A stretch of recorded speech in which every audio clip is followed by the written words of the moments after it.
Hey, She Slayers, and welcome to another episode of She Slays the Day podcast. I am your host, Dr. Lauryn Brunslick.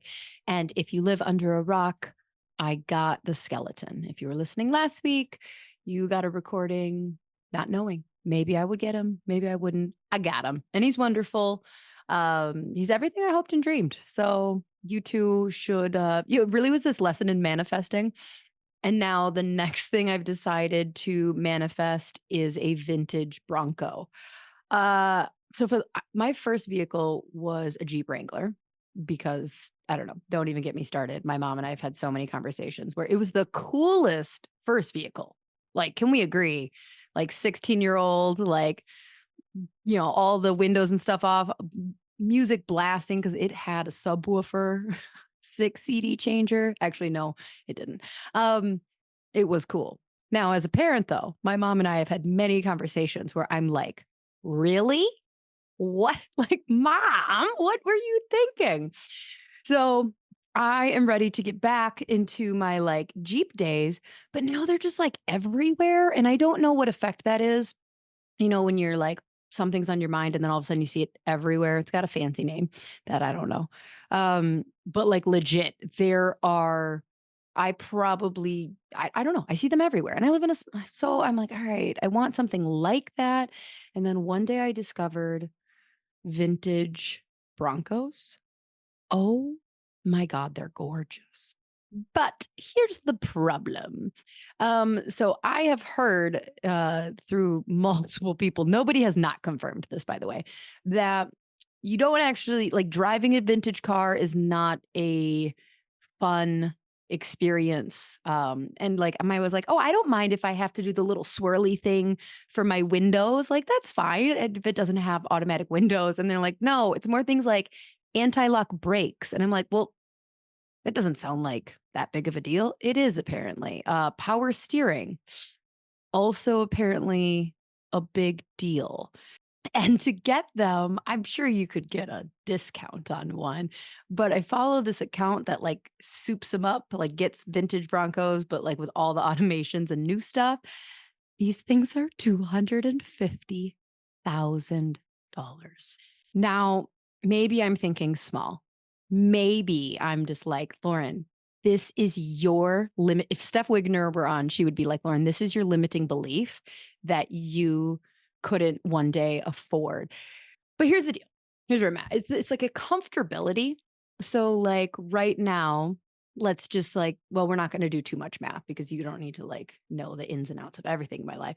Let's just say that like I would need to be making, because like I could choose to afford that instead of building my real estate portfolio. I'm not going to choose to afford that at this point in my life, but I could. I would be so nervous to drive it. So therefore, then I go, well, how rich would I have to be where driving a $250,000 vehicle would be like driving a $60,000 vehicle? Because, we have a Tahoe, like those beasts are not cheap. And, I'm driving that thing around, getting skeletons and going to garage sales and stuff like that. So, yeah. Anyways, they're gorgeous. But then also, like, they just are very attractive to other people. And so people are like, they're going to scratch it and they're going to look at it. So, like, I need to find this line between, uh, I don't want to be everybody. Like, I want to stand out a little bit, but like, I don't want to be so unique that it's like I'm driving around my town in a $250,000, like, no. So I don't know what I'm going to manifest in next, but that's going to be my next new obsession.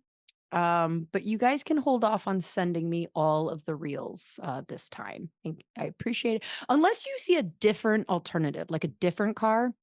Like my stepdad was like, oh, there's this thing called the Jimmy or whatever. And I'm like, okay. But then there's also a part of me that just wants like a 90s white Bronco. So not like a true vintage, but like every millennial knows exactly why I want a 90s white Bronco, but I wouldn't be able to have the top off. Yeah, we'll see. We'll see. But that's the next obsession.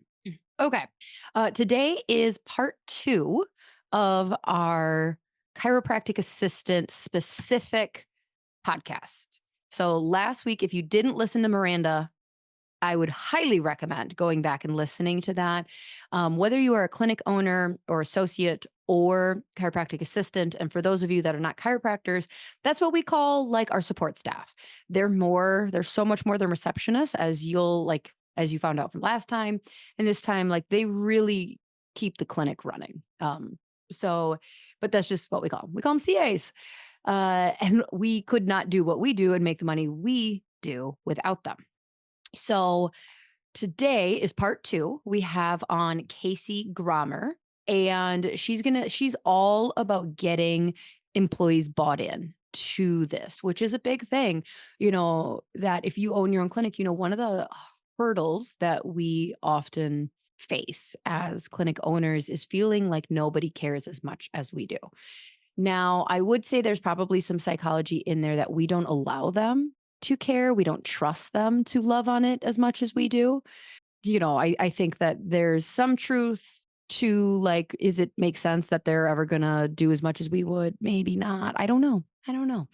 But today we are talking with Casey on how to get more buy-in, how to get them loving on our clinic, just like we do.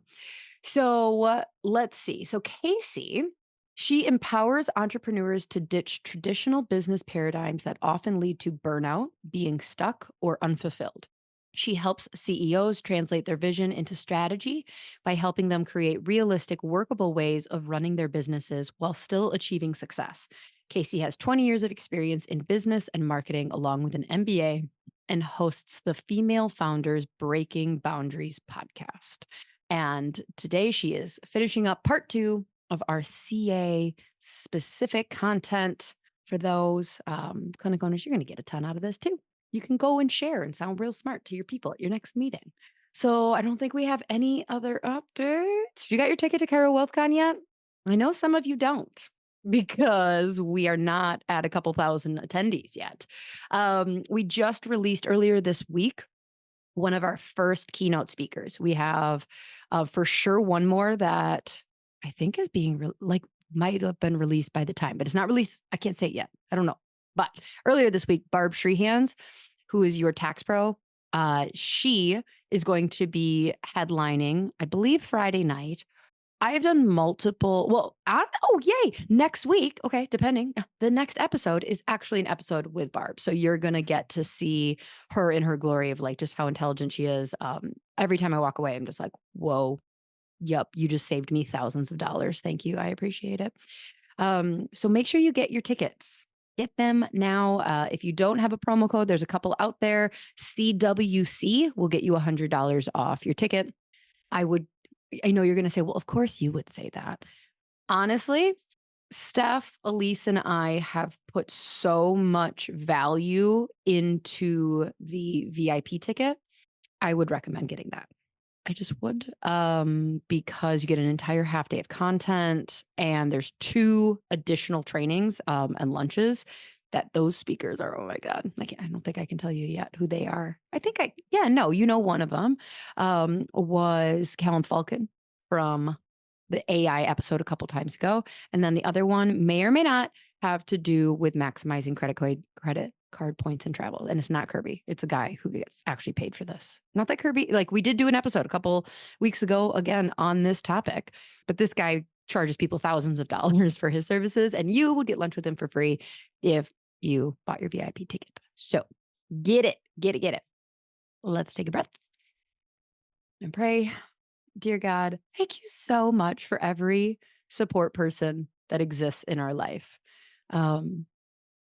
Our CAs, holy cow, we could not do business without them. They also, in our clinic, are huge in loving on our patients. And sometimes, running a high volume clinic, you just don't feel like you get that downtime with patients. That like, hey, how was the soccer tournament this weekend for your kiddo? And like, what's the theme for the birthday? Like I do my best to get that in.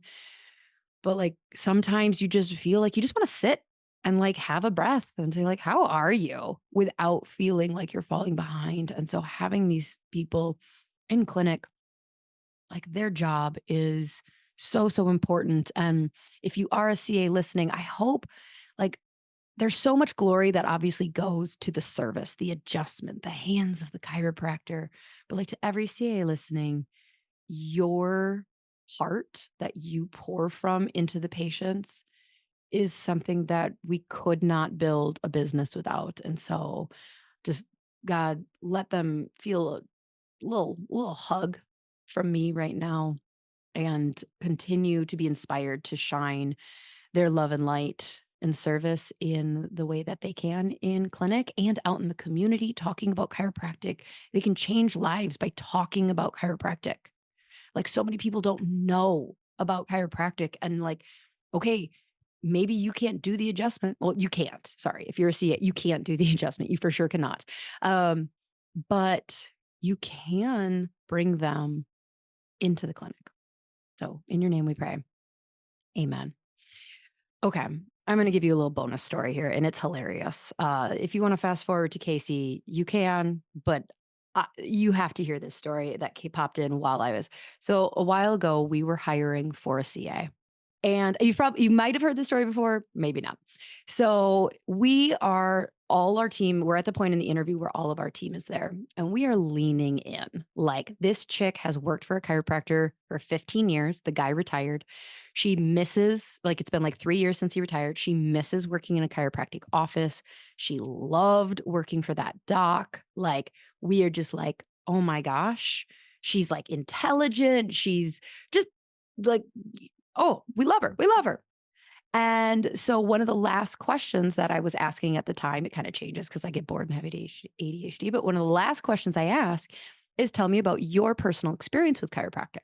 So I go, I don't remember her name. Let's call her Toria.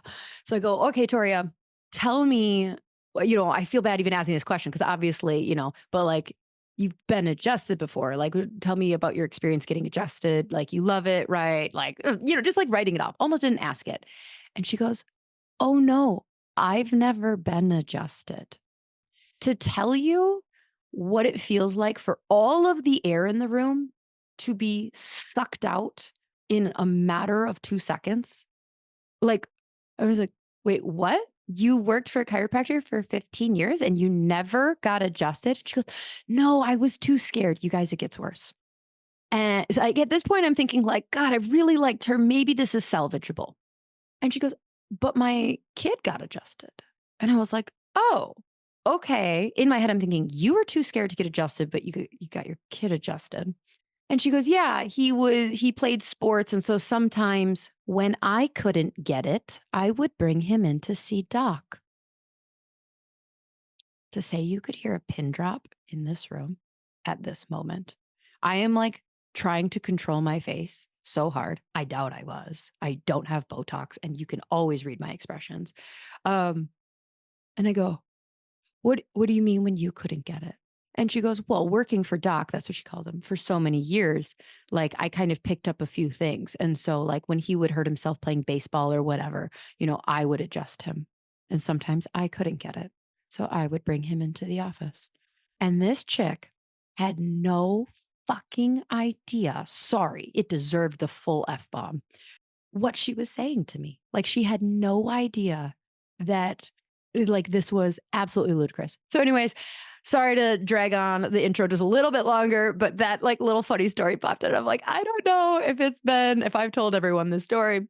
So you're welcome. You are welcome. All right. Without further ado, here is Casey Gromer on empowering our CAs.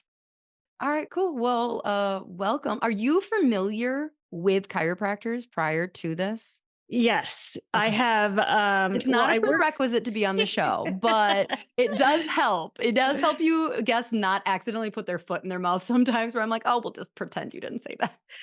I work with the health and this business model with the Mhm. health and wellness industry quite a bit, and then I have some good friends locally that I have worked with who have a rather large chiropractic practice, and I love it. So, and I'm a customer, so Okay. Oh, good, yeah, good. You get adjusted. yes. So how did you what's kind of like the fast track? How did you get to this point where you are helping businesses? Like, because I mean, how would you paraphrase what you do for businesses in like one sentence? Oh my Gosh, I don't know if I've ever said anything in one sentence before. Me Uh, either, girl. Don't worry. Run on sentences are allowed. what I do is I help business owners get out of the day-to-day operations of their business while still maintaining or sustaining their bottom line. Okay. So, if Got I it. had one sentence, that's how I would That's a good one. And that's so like, is that how did you get to that point in your career where you were like, wow, y'all are really messed up and need some help? Well, I don't like to think of people as messed up. Oh, I but just we like are. to think We're all super messed up. yes, we You're are all messed up, messed up. Casey. I messed up. Don't worry. I've interviewed enough people to know like we're all messed up in some way. I just like to think of it as we're all messed up in different areas. And so this is just an area that this is how my brain functions. I spent a lot of time in corporate and I have a master's degree, an MBA. And like many people, when I left corporate, is like, well, what am I going to do now? And one of the things I noticed is as I started working with smaller businesses and smaller communities, I'm like, oh my God, y'all don't know what you're doing. Yeah. And I realized that The health and for the wellness industry was one of the worst. well, Well, no, I okay, but went honestly, we are because all of our prereqs are like I didn't take a single economics nope, class. I didn't nope, take a single finance class. yep, All of my prereqs were biology, chemistry, like yes, anatomy. So, yeah. And like med students are fine because they don't usually end up having to run a business. right. But it's like the dentists, the vets, the chiros, we're just like out here and we're like, oh, starting a business? Like it's hard. It is, it's amazing to me. And not even those of you who are actually running the business, but then if you think of bringing on new chiropractors, you also don't learn how to work in the industry. You learn your trade, but then you have no idea what to expect when it comes to how many clients am I going to need to maintain and pay the bills? Like they don't teach you any part of running a practice or managing other people or running a business. So yeah, I Yeah. totally see that. So, when you are first working with a client, what are some of the most common issues that you're helping them solve or overcome initially? There's there are so many. So I think the way I'm going to answer your question is I will tell you why people come to me.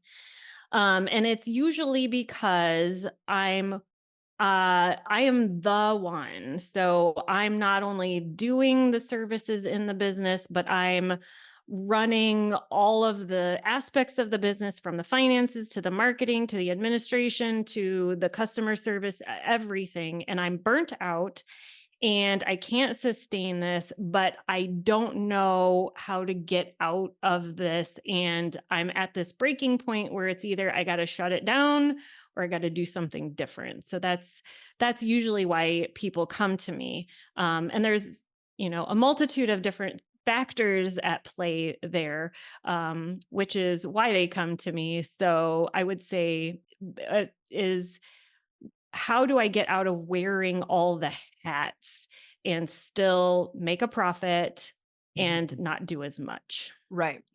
So, I would assume that building so if their biggest concern is like I'm doing everything. I would imagine step 1 is looking to see what kind of team they currently have or don't have, and making sure that that they have the proper team around them. Yes. Okay, so walk me through how you start to work with a chiropractor on, like, analyzing whether they are, like, staffed appropriately for their team, whether they have the right people, whether they need people, whether they need to let go of people. How do you start to look and analyze that? Well, this is why people pay me because there's about 18 different things that you kind of pull in and look at and plug them into your little formula and spit out. So I'll talk about a few of them. The first one that I see most often is when and we can apply this to our everyday life in addition to our business life, which is I'm overwhelmed and I want to get things off my plate. So I will hire somebody and I will start delegating tasks to that person. Where I come in is I'm like, yes, you freed up time, but now you're paying somebody else. So is that somebody else contributing in some way to the bottom line of your business? So for example, if you're giving away administrative tasks, in theory, that should free you up to do more revenue producing activities. If you're not doing more revenue producing activities, then you've just increased your expenses and kept the same income. And so I try to help them understand like the big picture of hiring somebody needs to contribute in some way, and it can contribute directly or indirectly, but we have to make sure that that person is doing the most important things. And it's interesting to I have a way that I help people understand like who they need, and instead of looking at people, we look at functions. Mm, And okay. so people don't think of their business this way, but if you ask somebody like, what are the primary things your chiropractic practice needs to sustain day to day, and they start listing those things, and I'm like, so those are the things you need to hire for, and that's the person you're looking for. That So was that's one thing. that was like took way too long for us to realize because so like within chiropractic, especially like a lot of the people who listen are very family oriented practices. And so like creating this very happy like experience is very important. And so like like some of the biggest qualifiers that most people go through in looking for someone on their team is like, do they love chiropractic? Step 1. And then like, are they happy and smiley? And then they think like, well, everything else can be taught. And okay, I was going to say I'm curious to know if you would agree with that because like that's like kind of what I thought for a long time of like I can teach them. Well, one, I I technically could, but like some things are just innate skills and also if it's not a skill of mine, can I teach someone to be detail oriented and things like that? And so it was a really hard thing for us to realize like okay, we have happy. We have happy covered. We have like the joyous person at the front desk who's going to answer the phone covered. Now I need like somebody who's in a management role and like they need more HR skills and they need more this and like really to go about hiring that way. And it can be kind of like, oh, but like, do you go to the chiropractor? And they maybe not. That's the thing I think I learned to, like, replace chiropractic, like, "Do you love chiropractic?" as the first thing, like, I can teach you to love chiropractic, like, that's easy. Yes. You're gonna get it for free being here, so, like, if there's something wrong with you, if you don't love free chiropractic and getting adjusted regularly, and so, like, that was a big lesson that we definitely had to learn. Yeah, I love how you called it innate skills because that's absolutely true. So what I tell the folks that work with when they're hiring is there's three things you're kind of looking for. Two things you can kind of teach or fudge around, and the third thing is it's like it's a hard no, a hard stop, and that is does the person actually get the role? And so let's take so you're booking new clients, right?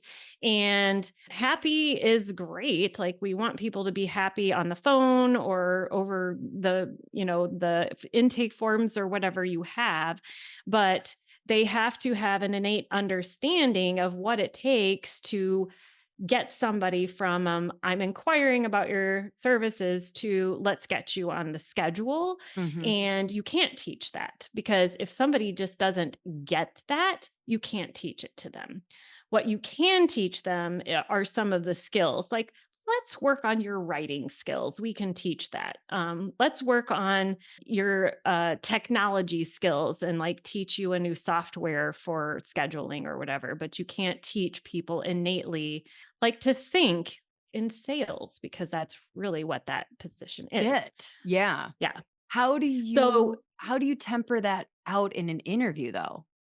Like, if they've been in um, sales, then great. You're like, all right, if you've been in sales, you're probably going to get it. But otherwise, how do you Um, figure out? So when I'm in an interview, what I have found, and I'm probably not the world, I like don't take, I'm not the world's best interview, but what I've experimented with over the years and found that works is a couple of things. The first one is in an interview, of course, we're going to ask those skills related questions because that's important too, especially if you need somebody to hit the ground running right away and you don't have time to teach them. But we're also looking for how people think. So when I'm asking questions, I am more interested in some cases in how someone would approach a situation or approach a certain problem, because that tells me how their brain works and how well they would do in a situation figuring something out on their own. And so I ask those types of questions. And I also give people scenarios in some cases. Like, here's a common scenario in our industry. Tell me how you might approach that or how Hmm. you would handle that. And that's another opportunity for me to see how somebody thinks about something. So that's that innate thing, the thing you can't really teach. Are there any like, so everybody on the show knows I'm obsessed with the Enneagram. Do you know what that is? Yes. Okay. Do you know what your Enneagram is? I am a three-wing two. Okay. Me So too. Me too. So, but people are surprised that I actually don't like using the Enneagram in hiring because, like, it's just such a complicated, like, people get mistyped too easily. yes. And especially when they're like, everyone's gonna come across like an Enneagram 2 or a 1 or a 9 in an interview. They just are, because they're answering questions like for a job. And they're thinking of it through the lens of what would I do for my job? Not like, what would I do if my husband said that to me? I'd be like, fuck off. Yes. But you would never answer that in a personality test. So are there tests that you like doing? So, okay, so let's say you're working with me and I was like, I have this team. I love them, but I'm just not sure that like I'm utilizing their skills appropriately. Are there certain books, tests, things like that you start having people work with? Well, there's tons out there, and if you know how to use them, any of them can be useful. So if I'm ever wanting to use a specific test, sometimes I will consult with somebody who's certified in it or an expert, so we can get a correct analysis. But one test I do use is called the Colby A, Mm, and it's different than a personality test because personality changes over time, but the Colby is like how I function, or they call it the MO or the modus operandi. So basically, here's how I approach things. And they've got four components, and it's a scale of 1 to 10. And it's interesting because the way they look at it, so there's quick start, fact finder, follow through, and implementer. And there's on the scale of 1 to 10, if you're low on quick start, it doesn't necessarily mean that you're bad in that right. area. It just means that I approach these situations in this way. And so it's really helpful in finding. So if you're looking for an administrative assistant, for example, or somebody who's going to be handling your intake or your HR or your billing or, any of that stuff, you're probably going to want somebody who is higher in follow through or higher in fact finder, because those people are the people who are going to dig and find answers. They're the people who are who see systems Hmm. and can create systems and processes and follow through. And if you're looking for somebody to manage your technology, you're probably looking for somebody who functions a little bit higher in the implementer, because they're engineers and they can see how things come together and build things and deliver that. So when you're thinking about those innate skills, that's a really helpful one I use. But, then I pair it with lots of the other ones like the predictive index or the Myers-Briggs or things if Hmm. you're looking for personality and that friendliness or the customer service type Right. aspect.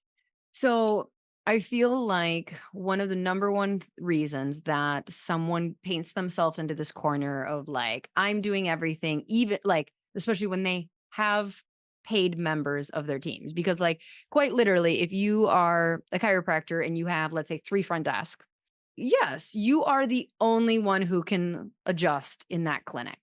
But, like, beyond adjusting and, like, maybe, a couple things that, like, I would just attach to the adjustment, there's lots of other things that your staff can do. So what is the mindset issue that, like, they don't wanna give up those duties? Because they're complaining that they have too much on their plate, but then I've worked with enough chiropractors to be like, "Oh, yeah, okay, delegate that." And they're like, "No, no, no, no, no." And it's like, "Well, do you want to get out of this situation or not?" There's a couple of things that I think of, and I think what you're specifically asking is nobody can do it the way I do, or I'm worried if Mhm. I delegate it, it's not going to get done the way I do. And I think there's two components here. So one is if we're delegating tasks, then yes, that's going to happen because if you're not going to do the task the way I do the task, especially if that person doesn't really understand why they're doing their task or the context around the task, they're just going to do what they're told. And you still, as the owner, still have to manage that. Did it get Mhm. done? Did it get done right? All of those things. So I like to encourage people to think about how to delegate ownership. So I'm not Mm. delegating a task, I'm delegating an outcome. Okay. So, if I'm looking to put somebody in a role, this is where the gets it, like I get this role comes into place. And it's like your role is to I keep taking intake because that's the easiest one for Mhm. me to Oh, think I of. mean, getting new patients from the phone into the clinic, that is like a banger Yes. example. Yes. So your role is to convert people. And Mm. if I'm looking at how well you're converting people and you're not converting people very well, that's an issue. So we have to look at, do you know what is involved? Like, what are the levers you can pull to help people more easily get into an appointment? So you're delegating that entire function to somebody so that it's not your responsibility anymore. You're holding somebody else accountable to knowing how to do that. And then you're watching whether they're doing it or not. Another aspect of that is so I'm high fact finder on the Colby and also high in follow through, which means that I don't systems know are if you're a my 3. thing. Huh? I said I'm already doubting you're a 3. Us 3s fly by the seat of our pants and don't. So I do systems. That's my thing is systems. And I think people don't realize how all the different ways you can systematize something because you can systematize a process, which is first I do this, then I do this, then I hit that button and we're done. But you can also systematize the way you think about things. And so, if you're worried that somebody is not going to get the same outcome that you're wanting them to get, you can tell them, this is the thought process I go through when I'm doing this thing. And so you can teach them your thought process, which will more easily get them to do the thing you need them to do more like the way you do it if they're using your same thought process. So, those are two ways that make delegation a little bit easier.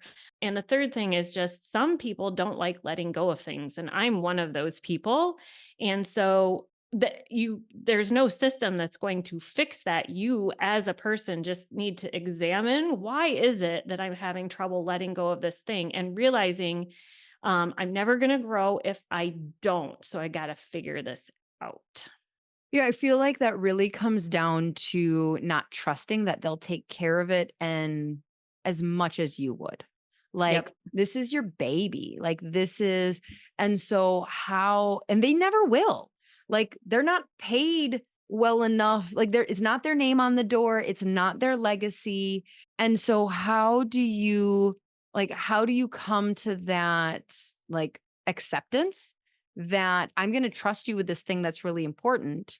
Even though you might mess it up, you might not do it as well as I would, because honestly, like, I'm an amazing salesman. So, like, the chances that you're better than me are not likely, but I could hire for that differently. Like, but you have to have all of that. Like, you have to be aware of what you're hiring for so much clearer Yes. than so many are. Like, So many Yes. chiros are just like, well, I need someone to answer the phone because we're really busy around here. And so Yep. that's what they think the role is answering the Yes. phone. You could have a teenager answer the phone, but like if the role is conversion, that's Yes. different. But anyways, my question was like, how do you get the employee to care almost as much as you? Is that even reasonable? I think so. And I have to say, though, in today's employment market, it is really hard. I don't want to say it's impossible, but I have been seeing like hiring is really hard lately because, and I don't want to speculate on this show Oh anyway, yeah, we'll why that speculate. is. I'll speculate the shit out of things. Yes. What do you But it is hard because people these days are approaching employment a little bit differently. But you're talking one of about the Gen Z, aren't you? okay, fine, yes. I knew I'm like, Yes. listen. Definitely, Just call it like it is. there's definitely a gap in there. But it makes hiring harder because you're narrowing your candidate pool even more because now not only are you looking for somebody with skills and now innate abilities, but you're looking for somebody who's in alignment with your values. And so that's the third thing I include in the interview is asking questions about how people approach things or think about things or understanding how my values show up day to day in the practice so that as I'm hiring people, we're going to have a greater connection and they're going to be more loyal and have longevity. Also, ownership. So as you're delegating ownership, people feel more connected to what they're doing and they're more likely to care when they know they're not just coming to check tasks off a list every day. Like they have a stake in this because a lot is riding on what they're doing for your Mhm. business. So, you've said delegate tasks a couple times, and I think that most people listening, when they hear that, they think like, "Oh yeah, I need you to do the bank deposit." But like, what are not like necessarily what are some of the examples, but like, how can you create a culture of like, I am giving you this role. These are the clear expectations, like very like measurable expectations. So you're doing this role well or not. And then like how important is follow through from the leader on like checking in, like how often should you be checking in? And then like reward systems. Holy buckets, I feel like that could be an entire episode, but I Wow. will do my best. I use something, well, if you're familiar with the entrepreneurial operating system or EOS, if you're Oh not, yeah. okay, so Fraction, go right? check it out. Yeah. I like to borrow some of their philosophies sometimes because some of them are actually pretty beneficial. But one of the tools they use is called the scorecard. And it's what you just, it's basically, it's metrics. They've Mhm. coined the term scorecard. But so in your example about bank deposits, and I'm dramatizing this because let's be honest, like depositing something in the bank is like it is what it is. But you could think of it in terms Had an of employee round up. I found you out didn't. months later that she was doing bank deposits and wasn't like she would just round up. Oh, Uh-huh. Yeah. that We found that out at the could end of the year when our accountant was like, "There's like 13 deposits that are not lining up." And like one of our other person started going down and we're just like, "Are you freaking kidding me?" So anyways, that was the wrong person in the wrong role. But yeah. yes. So thinking in terms of that, accountability in that case, and I mean, I don't recommend the going into this depth, but think of it in terms of your stuff has to reconcile at the end of the month. And if it, you know what I mean? So if it's not reconciling, that's a performance issue. Yep. Or we've got to get cash flow, right? So if the deposits aren't getting made, then we have no cash flow. That's an issue. That's a performance issue. So that's how you want to measure things is thinking about what does this person do? And how does that contribute? What value are they providing? How is that measurable? Like, how do I know that thing is working? What am I looking at? Some things you might want to look at weekly or daily, like appointments, like conversions to appointments. You're probably wanting to look at those weekly because you probably know here's how many appointments I have to book every week to cover expenses at the end of the month. So if we're off a week, that's probably a big deal in some cases because you might not make payroll or you might not make rent or whatever. So looking at, and then some things you might look at quarterly, which is patient turnover maybe, or, something like that, that you can look at. But that's how I would measure that. I would deliver expectations in terms of helping them understand, here's how what you do, here's why it's a big deal, Hmm. and here's how we're measuring it. And then they get real-time feedback. So if something's off track, right? They're like, ooh, something's not working. What's going on here? Right. And so I think so many chiros are, yeah, I mean, it's just, you can see the level of detail that like a well run team requires. It requires hiring the right person with the right skill set. So many chiros, like step one, whoops, already screwed it up, but she smiles. But she smiles and she gets adjusted. Then step two, well, I guess honestly, before step one is knowing the role. Like Yeah. knowing that the role is more than just answering the phone. Like really look at your business, where you're adding on, and like what skill sets are already covered. And then like what more most people yes, you're hiring because you need extra hands, but you also want to grow. And so like a really understanding that, then hiring appropriately, then taking that role and turning it into these KPIs or the key performance indicators where it's like measurable and it's good. Like, I don't know. It's funny because you have to like teach someone to think in KPIs, I feel like.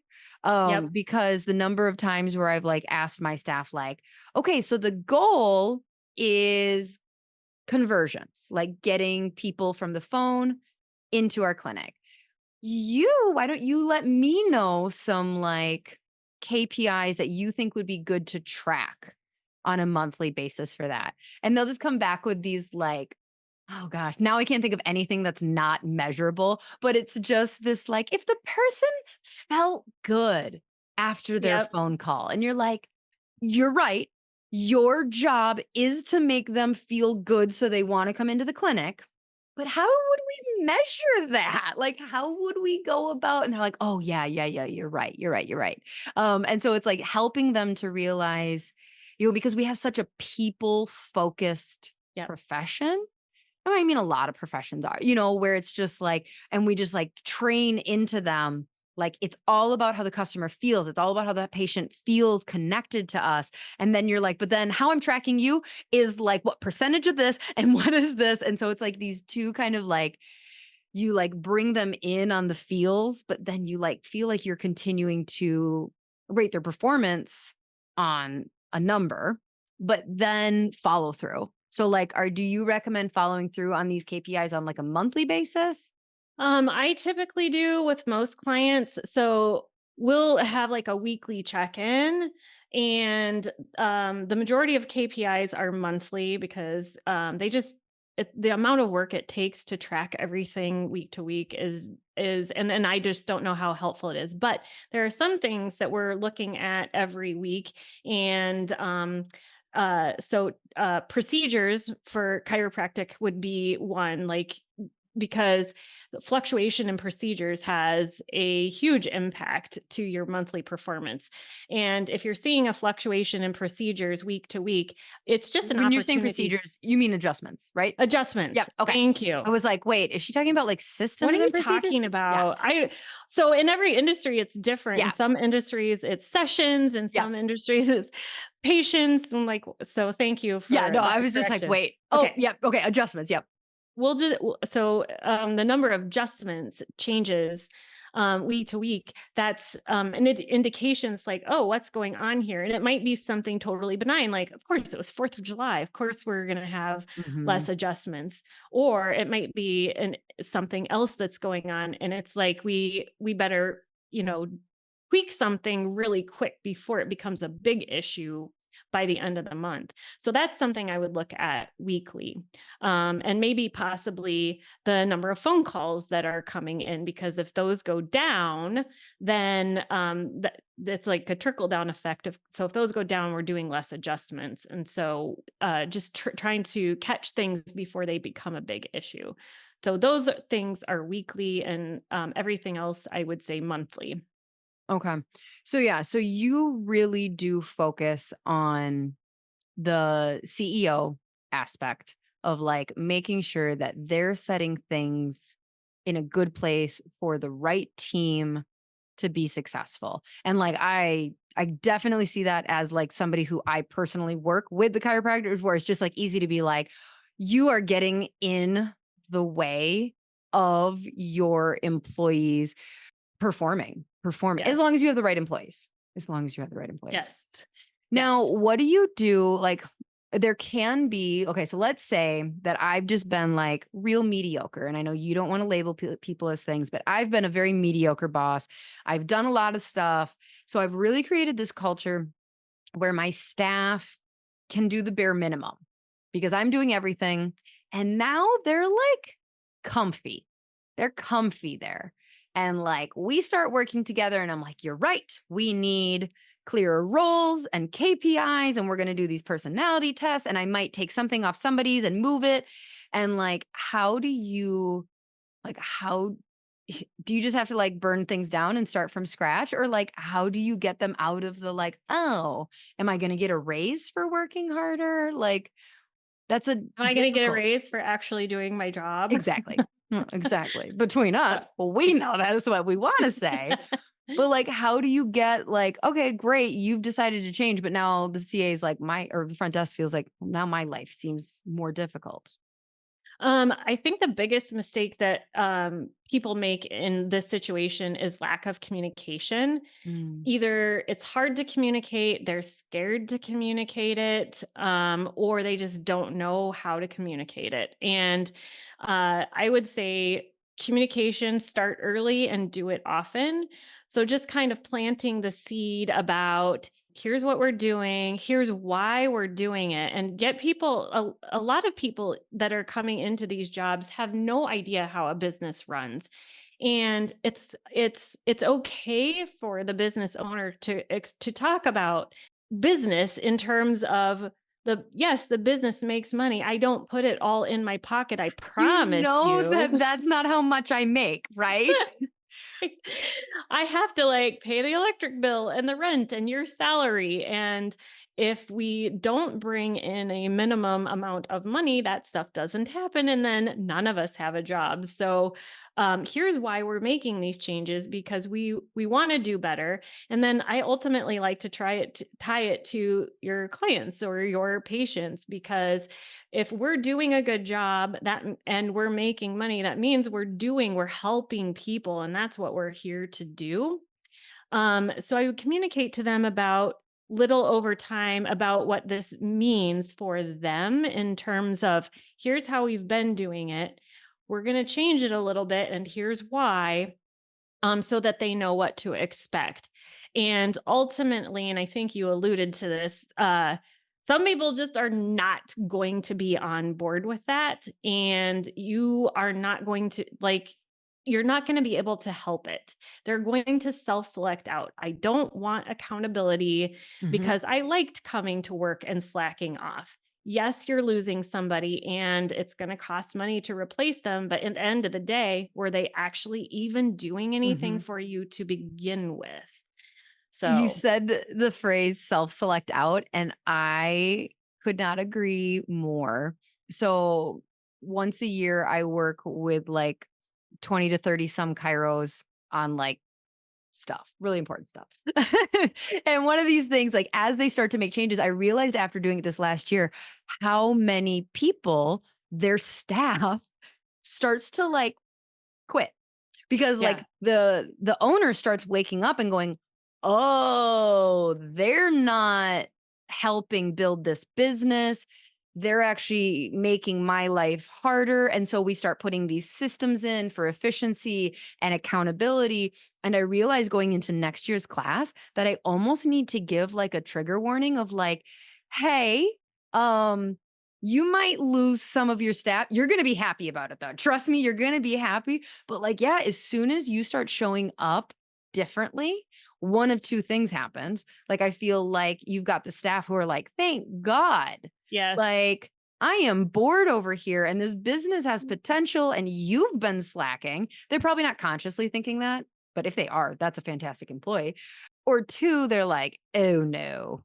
Oh no." And they're like pulling up Indeed or whatever, like pretty quickly to start looking for their next lazy job. And like they do start, you start saying things of like, "How about you set some goals and bring them to me and we'll look and see, and then tell me how you think your role can go about helping produce Yes. this goal, like how you can contribute, and we'll be meeting on a monthly basis to see whether you met the goal or not." There is a good amount of people who are just like, "No, mm-mm, this job just got a little too accountable," and they don't want to sit in that. Like, it's like they know, "Oh, I'm not going to meet those goals." Like, it's Yes. Well, and there's a lot of so thinking is hard. I mean, it's harder work than it's a really doing. funny sentence. And there Thinking are a is lot of hard. people who just want to show up every day, have a checklist, do the checklist, check out, and go home. And in some cases, that works. But if you're growing a business, especially a small business where everybody's wearing a lot of hats, it doesn't really work very well because what I like to say is when you're delegating in that instance, you're not really saving yourself any time or energy. You're just delegating a task, but you're switching the work you do from doing the task to now you're managing the person who's doing the task. It's the same amount of work. And it's actually harder to manage people than to manage tasks. So, Yeah. yeah. It's my 12-year-old was just doing robotics this robotics camp this week, and it was mixed grades. And she's one of the older ones and just one of the more experienced in robotics. And so they didn't get put in teams, they got to like pick their teams. And so like this little team emerged, and like on the fourth day she is so frustrated with me because everybody's crazy. And like like she's like, "Today's task, I was the only one who know how to do it, and everybody was just bugging me asking what they could do, and I was like, just leave me alone, you're taking." And I was like, and she like literally said, "It's just easier if I do it myself." And I'm just like, "Well, Charlie, first of all, I don't want you to feel bad because I talk to 45-year-old adults running their business who say the exact same Yep. thing, but Yep. like this isn't going to go away. This like slow down to go further thing, that's what it is." And so many Kairos, as we're talking about like how they're hiring and how they don't have all this stuff, it's because they're going so fast already, Yep. and telling them like, "Hey, slow down for a sec and assess what you currently have on your team." Yep. Assess, like really assess your business and figure out who you need to hire. Then take the time to hire. So I said like we used to hire one way, and this most recent time we hired very, very differently. It took us 4 months Yep. to find the perfect person instead of typically 4 to 6 weeks. Right. And the only reason it would take 6 weeks is because we have like a 3-part hiring process of like three different. And so it was just like, but this is one of the most quality employees that we've hired in the last few years. Well, they're all great, but like, just like most surprising, like coming to me and being like, "Hey, you said this thing." And I like went and looked into it and I'm like, "You did? Oh my God. Yay. I love you." But Exactly. we had to slow down to go, "Hold up. I know," because a lot of people who are hiring, they might not just be hiring because they need to add, but because somebody's leaving. And Right. so then they're like, "Shit, like Yep. go to ChatGPT, come up with a fun ad post. Like, we need do you love playing Legos and like healthy things?" And then they throw it on there and they're like, "This person is happy and they like chiropractic. You're hired. I needed you to start 2 weeks ago. So like when this person leaves, it's not chaos." And so like when you tell them like, "No, you need to like slow down. You need to slow down. You're going to be understaffed for a little bit. But what I've found is during those times of being understaffed, you kind of like filter through what really needs to happen anyways. You really start to find your broken systems because they Yep. become much more apparent when you're lower staffed. You come up with more creative solutions as well of like, oh, so that thing used to take an hour every Monday, but now that was her role. I don't have an extra. And so like, it's crazy how the team starts to come up with these new systems that you're like, Yep. well, why weren't we doing that before? Well, because you didn't have to. You weren't in a situation where like if it ain't broke, don't fix it is something that happens all the time where it's like, well, now it's broke. You're understaffed. You need to figure out how to. And so, but just the idea of slowing down, think about it, create some systems, create clarity for the person. That's another thing. Like, and that's something I've always struggled with because of my ADHD or whatever, where it's like, what's the clarity of the role? What are their expectations? How are they going to be measured? And then actually following through on all of that. Yeah. I don't know how many times I have encountered a situation where when somebody leaves, all of a sudden it's like, oh my God, look at all these issues that are uncovered because this person was doing things terribly, but it was covered up. And then all of a sudden it comes to light and it's a huge mess. So, yes, But yeah, right better off. person. And if you think about it, if you're hiring the right person, um, the whole onboarding integration process should be super minimal because anybody who gets what they're doing should be able to come in, orient themselves to your systems and everything, but then kind of be like, oh, okay, I know how this works, and I Hmm. might have a few questions here and there, but ultimately I kind of know, I kind of get how this runs. 100%. I can personally attest to that. So, like, okay, so we posted in December. She started in June. She's been with us for a month. Normally, we would have hired in January, so the person would have been with us for about 6 months at this point if we so she's only been here 1 month instead of, like, 6 months if we were to hire. She is further along in her understanding and contribution to the team 1 month in than most of our employees were at 6 months in Yep. previously. Because they Yes. got to this, like, point of, like, good enough, and then, like, nobody was there to, like, push, further and stuff. So, like, yeah, it is slow down to go faster. Hard, Yep. easy versus easy, hard. So, Yes. okay, Casey, do you have any final notes that like we didn't touch on? Well, one thing I think we kind of touched on for like a microsecond at the beginning was helping chiropractors feel not guilty about Mm, delegating. And one of my soapboxes, a hill I will die on, is that I don't think a lot of business owners understand how important it is to put on that CEO hat. And what I mean by that is things change in entrepreneurship at breakneck speed.